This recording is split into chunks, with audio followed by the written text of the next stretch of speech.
Bilog ang buwan na tumatanglaw sa lumang tulay.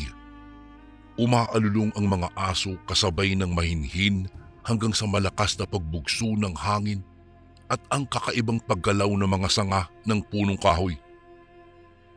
Sa gilid ay marahan akong naglalakad, mabagal at nakatingkayad pa dahil ayaw kong magambala ang inaakala kong lasing na nakahiga sa gitna ng tulay. Ayaw ko ng gulo. Nag-iingat ako sa mga bagay na maaari akong sumabit. Para kasing may ideya na ako kung sino ang taong iyon na nakahiga. Ayaw ko siyang magising. Baka kasi magambala ito sa kanyang pagkakatulog at pagsimulan pa ito ng gulo na pwede kong ikapahamak. Nasa tapat na ako ng taong iyon nang bigla akong napasigaw nang may sumulpot at tumakbong itim na pusa sa harapan ko. Agad kong ibinaling ang paningin sa taong nakahiga. Hindi ito gumagalaw. Nakahinga ako ng maluwag. Aalis na sana ako nang makarinig ako ng mga bulong at parang umiiyak. Luminga-linga ako sa paligid pero wala naman akong makitang tao. Kaya nadala ako ng kuryosidad at nilapitan ko ang taong nasa gitna ng tulay. Laking gulat ko nang makitang patay na pala ito at naliligo ito sa sarili niyang dugo. Halos humiwalay ang ulo nito sa leeg na akala mo'y ninasab ng mabangis na hayop. Kilala ko ang taong ito, si Mang Berto na kababaryo ko at kilalang siga sa amin. Hindi pa man ako nakakabawi sa pagkabigla ay nasundan na naman ito ng takot. Nang sa kabilang dulo ng tulay kung saan ako papunta ay may dalawang asong nakaharang.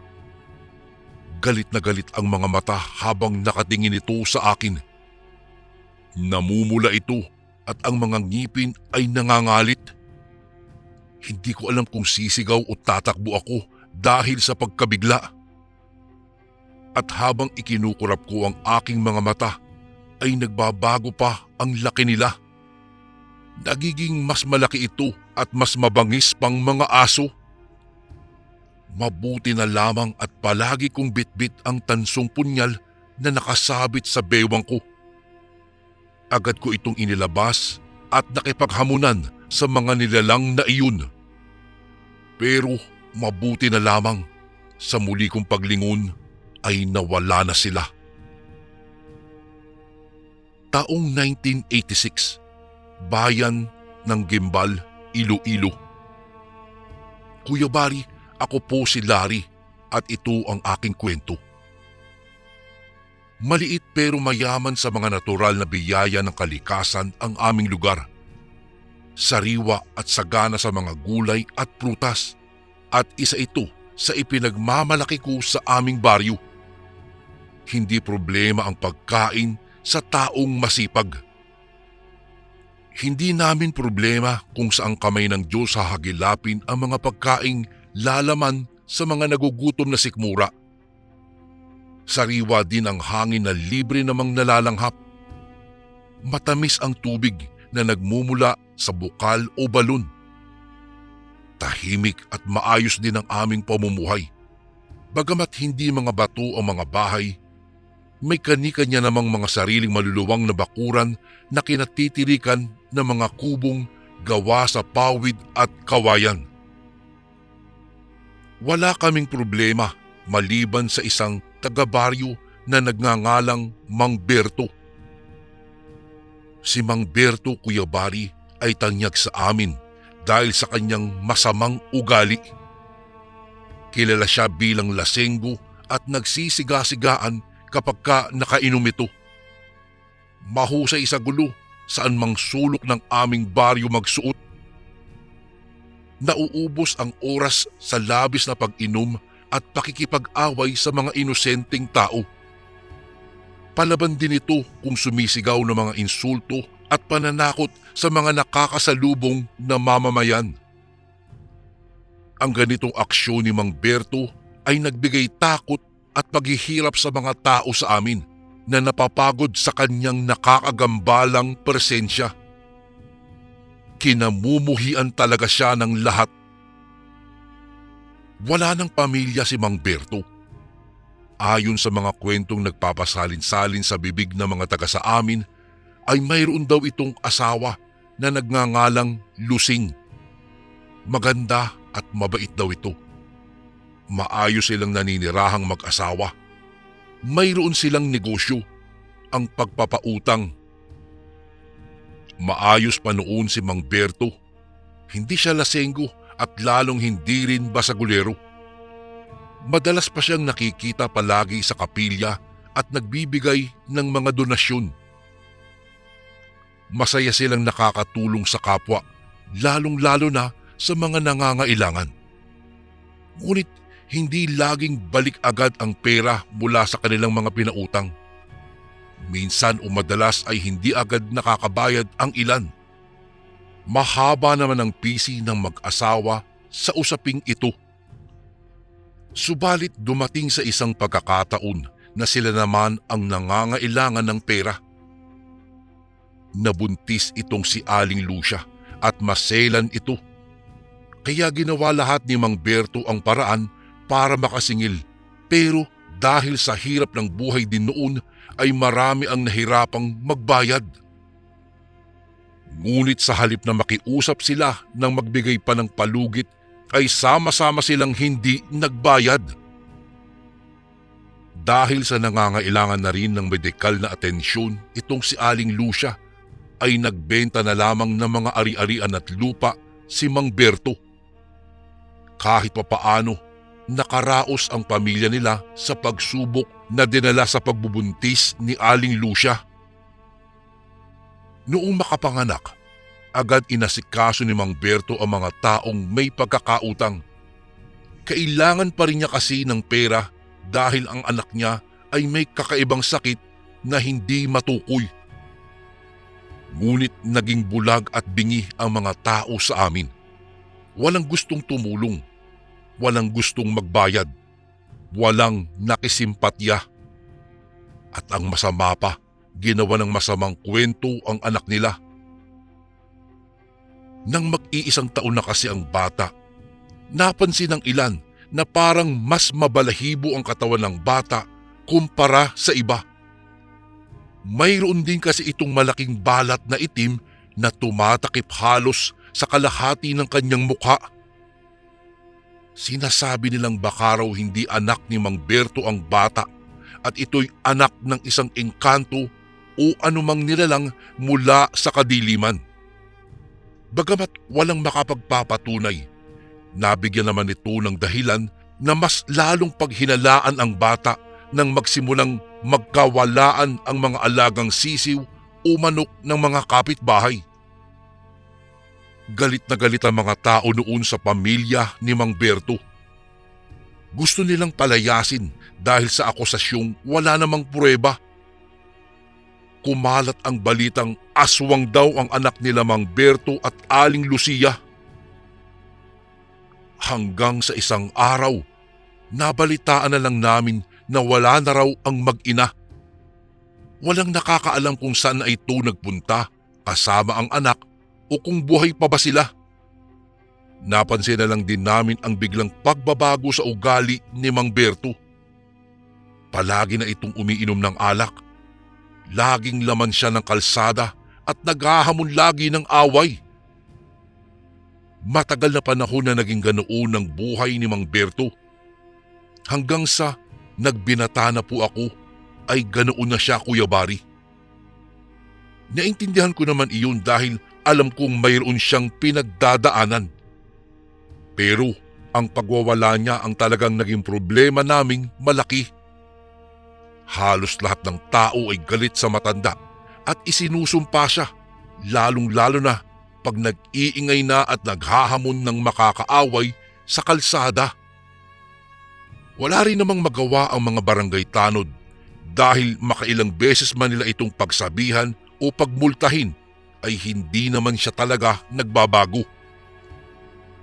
Isa sa nagiging tambayan nito ay ang tindahan ng pagmamay-ari pa ng kapitan sa kanto. Tulad ng nakagawian, nag-iinom na naman ito. Isang grupo ng mga dayong kabataan ang biglang sumugod sa lugar na iyon at nagtanong ng maaaring mabiling merienda. At dahil hindi kilala si Mang Berto, ay inangasan ito ng isang binatilyo at sinabing kung maaari ay sa kanila ang lugar ng kinauupuan nito. Pwede ba namin gamitin ang espasyong kinauupuan mo? Ngunit dahil sa katigasan ng kanyang loob, sinabi ni Mang Berto sa kanila nang walang pasyang, "Hindi nyo ito makukuha. Humanap kayo ng ibang lugar. Akin ito. Baka bata pa kayo. Tumamang mag-aral kayo at huwag maging tulad ko." Dahil sa kanyang kaangasan, nagalit ang mga kabataang ito. Ngunit agad silang inawat ng anak ng dalaga ni Kapitan, si Samantha. Tumigil naman ang mga kabataan bilang respeto sa kagandahang taglay ni Sam. Pero bago umalis, nangako ang mga kabataang ito na babalik sila. Babalikan daw nila si Mang Berto. Ito yung araw bago ko makita si Mang Berto na nakahandusay sa kalsada. At ito na nga ang nangyari kinagabihan nang makita ko ang wala ng buhay na si Mang Berto sa gitna ng tulay. Kung hindi ko lamang nakita ang mga kakaibang asong iyon, ay paghihinalaan kong ang mga kabataang maaangas ang dumali kay Mang Berto. Naging malaking palaisipan sa baryo namin kung sino nga ang pumatay kay Mang Berto. Hindi rin naman kasi maaaring sa mga batang nakaengkwentro niya isisi ang pangyayaring iyon dahil nang tanungin daw ito ay may kani-kanyang alibay na kesyo kasama ang mga pamilya at hindi lumabas ng kani-kanilang mga bahay ng gabing iyon. Kung kaya't nawalan ng lead ang mga pulis maging ang mga tsismosa kung sino talaga ang may sala. Bagamat tinanong din ako ng mga pulis, hindi ko masabi ang lahat ng aking nakita. Nag-alangan ako kung mayroon nga bang maniniwala, kung sasabihin kong mga aswang ang may gawa. Baka pagkamalan pa akong baliw o baliw nga ba talaga? Kasi dito ko lang unang sasabihin na mula nang mamatay si Mang Berto, paulit-ulit ko pa rin naririnig ang mga bumubulong na naririnig ko noon sa tulay. Hindi ko naman talaga maunawaan kung ano ang kanilang pinag-uusapan at sinasabi. Nagising ako isang gabi. Hindi ko alam kung gising nga ba ako o nananaginip lamang. Sa pagmulat kasi ng aking mga mata, isang babae ang nakita kong nakatayo sa harapan ko. Madilim ang kwarto ko dahil nakapatay ang ilaw, pero ramdam na ramdam ko ang presensya niya at alam kong inilapit nito ang mukha niya sa aking mukha. Sinubukan kong bumangon pero tila may mabigat na bagay na nakadagan sa aking dibdib. Hindi ako makagalaw. Sinubukan kong umusal ng panalangin ang Ama namin pero hindi ko matapos-tapos. Palagi akong nagsisimula sa umpisa dahil tila nakakalimutan ko ang ibang mga salita. Sa isip-isip ko, binabangungot ata ako ng gising kaya't pilit kong ipinikit ang aking mga mata hanggang sa nakatulog na lamang ako ulit. At gumising na nagtatanong kung totoo nga ba ang nangyari kagabi o isa lang talagang panaginip. Sinuri ko ang silid, subalit nakasarado ang pintuan at nakalak naman ito.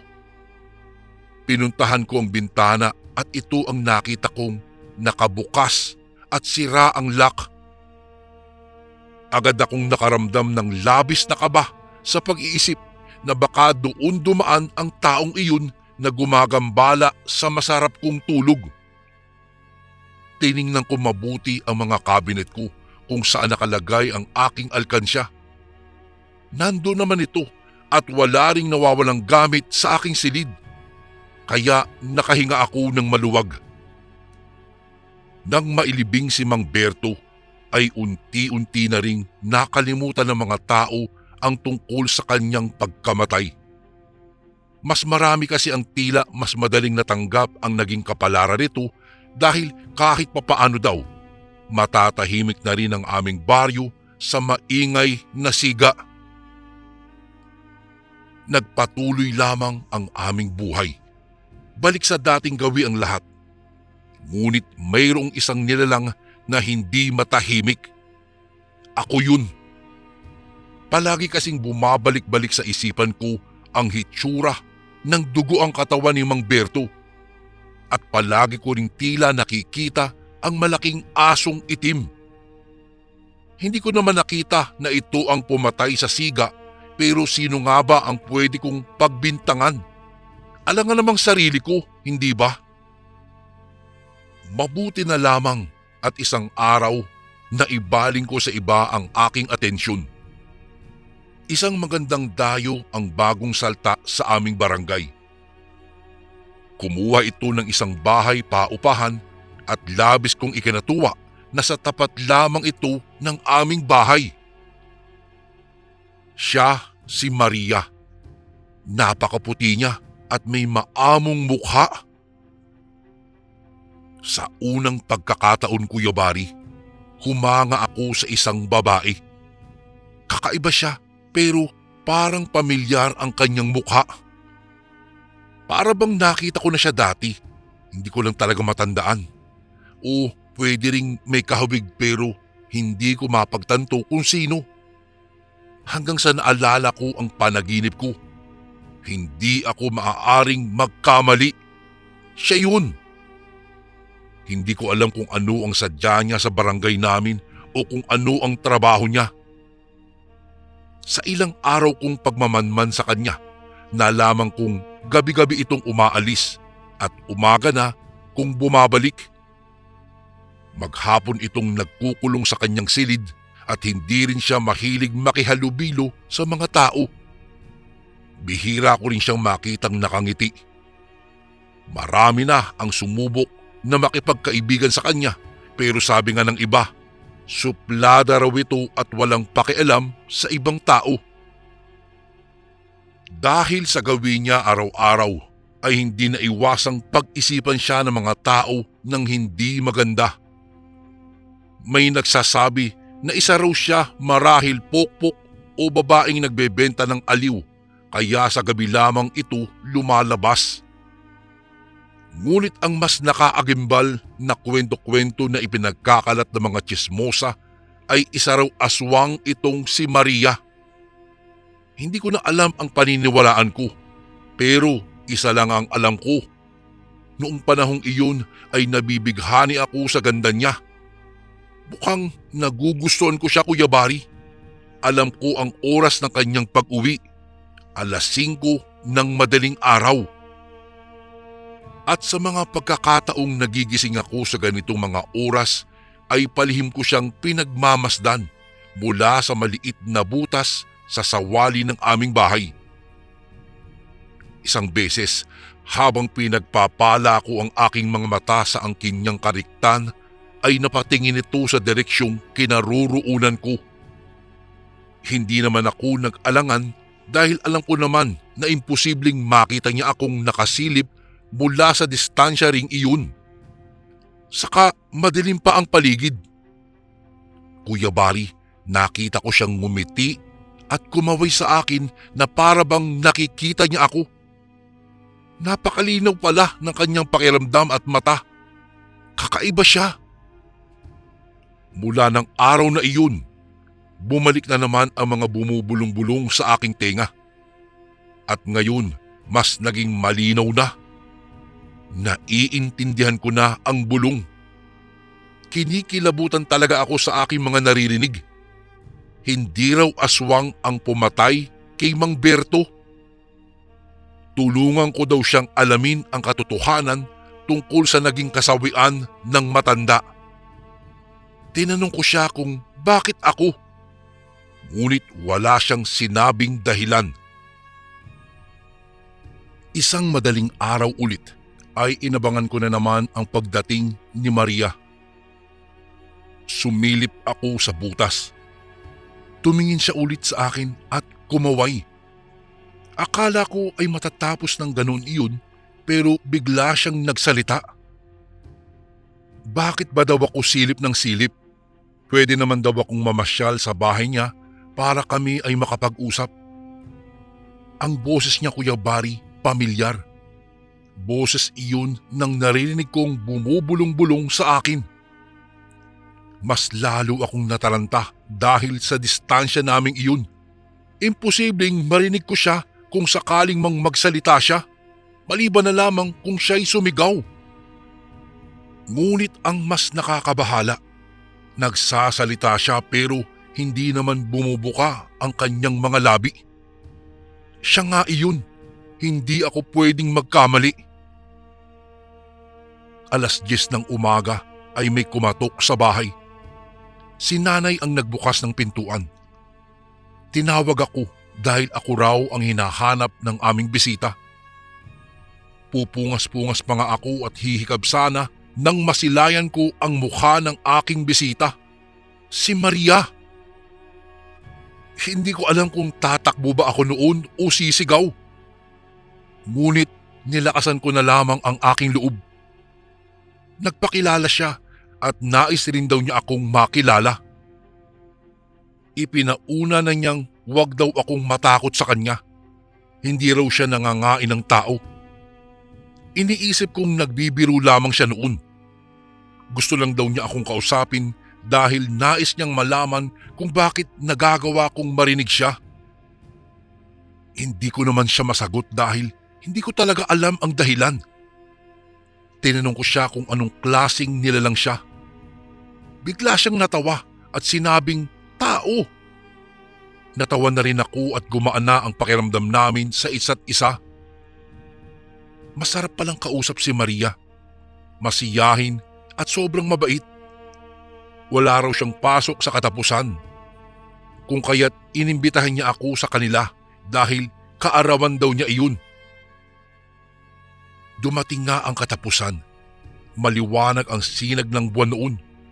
7:00 ng gabi pero wala naman siyang bisita maliban lamang sa akin.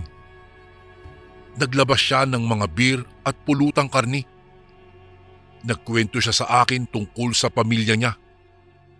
At habang humahaba ang oras ng aming pag-uusap at lumalalim na rin ang gabi, ay napagtagni-tagni ko sa aking isipan kung sino talaga siya. Nakatitig siya sa akin at sinasabing wag raw akong maingay. Kinilabutan tuloy ako nang muling mapansin na nagsalita na naman siya nang hindi naman bumubuka ang kanyang bibig. Napansin ko na parang tila nag-iiba ang aura niya ng kalaunan. Akala ko lasing lang ako, pero talagang hindi.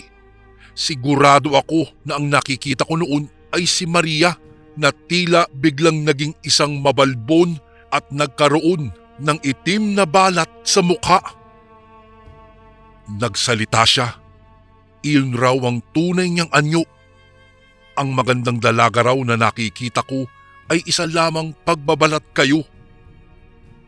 Bigla akong nahulog sa aking kinauupuan dahil sa aking pagkagulat. Maya-maya pa ay may kinuha ito sa kanyang bulsa. Isang maliit na botelya iyon na may lamang langis. Nagpaid siya sa kanyang mga braso, mukha at binti. Dumapa siya sa sahig na tila ba gumagawa ng isang ritual na noon ko lang nakita. Pagkalipas ng ilang segundo ay unti-unting nagbago ang kanyang anyo. Ang kanyang katawan ay biglang naging anyong itim na aso. Katulad ng asong nasa tulay ng gabing nakita kong patay si Mang Berto. Labis akong nabahala at natakot sa aking nasaksihan. Ngunit sinabi niya na wag daw akong matakot dahil hindi raw naman niya ako ipapahamak. Sinabi niya na hindi lahat ng aswang ay masama at mapanganib. Bumalik siya sa totoong hitsura bilang si Maria na may balat ang mukha. Sa kabila ng panginginig ko dahil sa takot, ay naitanong ko pa rin sa kanya kung ano ang kailangan niya sa akin at bakit sa akin siya nagpapakita at nagpakilala. Bakit hindi sa ibang tao? Sinagot naman niya ako. Sabi niya, marami ang hindi handang unawain at tanggapin ang mga nilalang na katulad niya. Ang takot at kamangmangan ng mga tao ay nagdadala lamang ng galit at pagkatakot. Wala naman daw siyang ibang intensyon kung hindi ang makilala lamang niya at makita siya ulit ng ama niya, si Mang Berto. Ngunit huli na raw ang lahat dahil tulad ko, saksi lamang siya at ang kanyang ina sa naging katapusan ng buhay ng matandang lasinggero.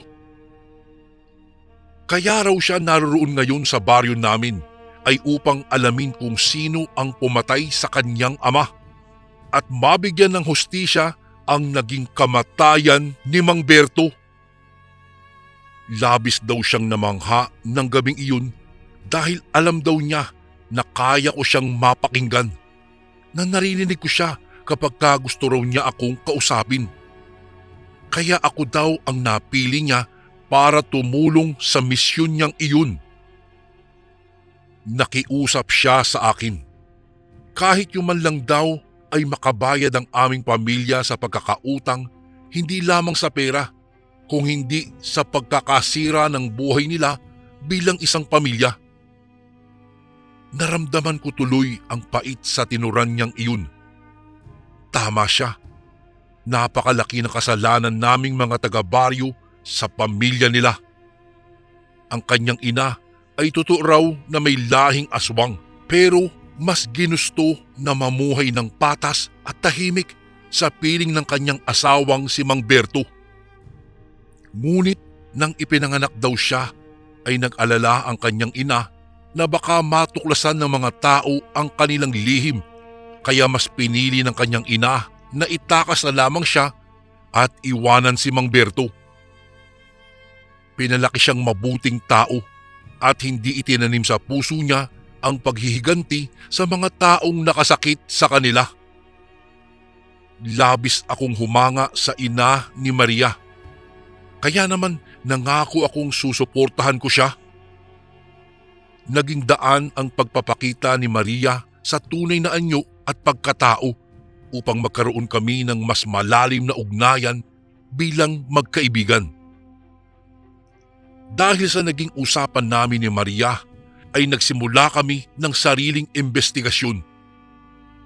Kaya pala gabi-gabi nawawala si Maria ay tinutungo nito ang tirahan ng kanyang ama at tinitingnan kung mayroon ba doong gamit ang matanda na maaaring maglantad ng dahilan kung bakit pinatay ito. Sinamahan ko siya sa kubo isang gabi. Mabaho ang loob ng bahay ni Mang Berto. Parang may mga karning nabubulok. Agad ko naman iyong naunawaan nang makita ang mga tira-tirang karne sa loob. Nawala saglit si Maria at sa kanyang pagbabalik ay may bitbit na itong isang manok. Anyay, nagugutom daw siya at kailangan niyang malamnan ang sikmura. Muli ay naging isang aso si Maria sa harapan ko at agad niyang sinunggaban at kinain ang daladala niyang manok. Natulala ako, Kuya Bari, sa kanyang ginawa. Pagkatapos sinabi ko sa kanyang wag na niyang gagawin ito sa harap ko dahil baka sa susunod ay hindi ko nakayanin ang lahat ng nakikita ko. Tumawa lang siya ng tumawa na parang isang batang unang nakarinig ng biro. Kinalkal namin ang mga kahong nasa ilalim ng higaan ni Mang Berto. Pero wala po kaming makita na anumang bagay na makakatulong sa aming pag-iimbestiga. Hanggang sa nakarinig kami ng mga kaluskos mula sa labas ng bahay.